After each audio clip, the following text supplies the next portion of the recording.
বোকাখাতৰ পোৱালি নেতাৰ বাবে বিজেপিত পয়মাল ভাইৰেল অডিঅ'ই উদঙালে অসীম সংস্কাৰী পোৱালি নেতাৰ চৰম ঊৰ্ধ্বতালি ৰহস্যজনকভাৱে নীৰৱ বাজপেয়ী ভৱন হয় হাঁহিবই নে কান্দিবই মুখ্যমন্ত্ৰী হিমন্ত বিশ্ব শৰ্মাই জ্যেষ্ঠজনক ভৰি ধুৱাই সেৱা লয় আৰু হিমন্ত বিশ্ব শৰ্মা কি তেওঁৰ আদৰ্শ বুলি কোৱা বোকাখাতৰ পোৱালি নেতাই জ্যেষ্ঠজনক বুলি কয়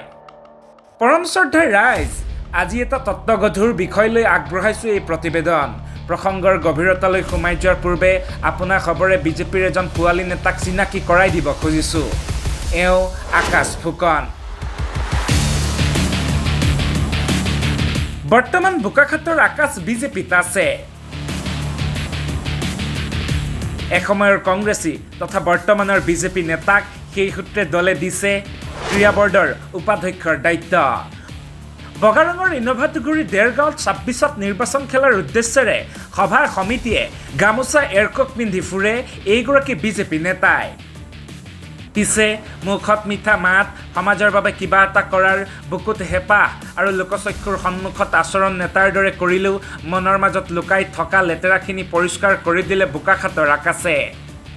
২,৯৩,০০,০০০ টকীয়া এটা ঠিকাৰ ভাগ নাপায় খঙত টিঙিৰি তোলা হৈ ঠিকাদাৰ গোবিন্দ পেগুক চুচৰাই চিএমৰ ঘৰলৈ নিম বুলি কৈ এফালৰ পৰা গালি বকিবলৈ আৰম্ভ কৰিলে এইজন আকাশ ফুকনে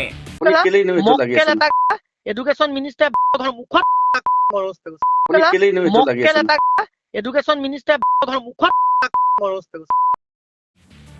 মিচিং জনগোষ্ঠীৰ দালাল আদি শব্দৰে অসম চৰকাৰৰ এজন মন্ত্ৰী তথা জ্যেষ্ঠ নেতাক এফালৰ পৰা শুনিলেই লাজ লগা শব্দৰে আক্ৰমণ কৰি ৰণোজ পেগুৰে ডিবেট কৰিব বুলিও ক'লে এইজন নেতাই কেৱল ইমানেই নহয় নিৰ্বাচনৰ সময়ত ২০ লাখ টকা কাজিৰঙাৰ বৰ্তমানৰ সাংসদে লোৱা বুলিও ক'লে এইজন আকাশ ফুকনে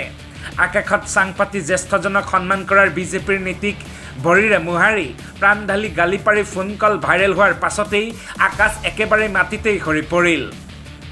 ক'লে দলে যি শাস্তি দিয়ে ল'বলৈ সাজু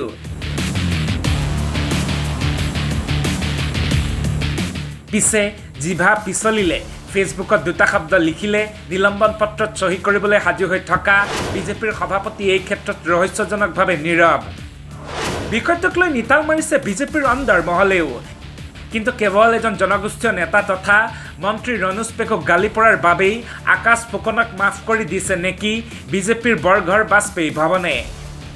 একমাত্ৰ জনগোষ্ঠীয় নেতা হোৱাৰ বাবেই দলৰ কোনোবা পিলিঙায়ো কৰা অপমান নেদেখে নেকি গেৰুৱা বাহিনীৰ নেতৃত্বই ৰণোজ পেগুৰ ঠাইত যদি হিমন্ত বিশ্ব শৰ্মা কেবিনেটৰ আন কোনো মন্ত্ৰীক আকাশৰ দৰে কোনো পিলিঙাই এনেদৰে গালি দিলেহেঁতেন তেন্তে হয়তো ইমান পৰলৈ বহিষ্কাৰৰ জাননীয়ে জাৰি কৰি দিলেহেঁতেন বিজেপিৰ বৰঘৰ বাজপেয়ী ভৱনে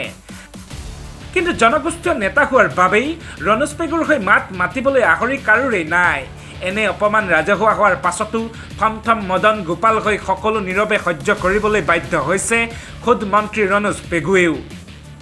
যেন চৰম অস্বস্তিকৰ দলীয় পৰিৱেশত অস্বাস্থ্যকৰ উশাহ ল'বলৈ আজি ৰণোজ পেগু বাধ্য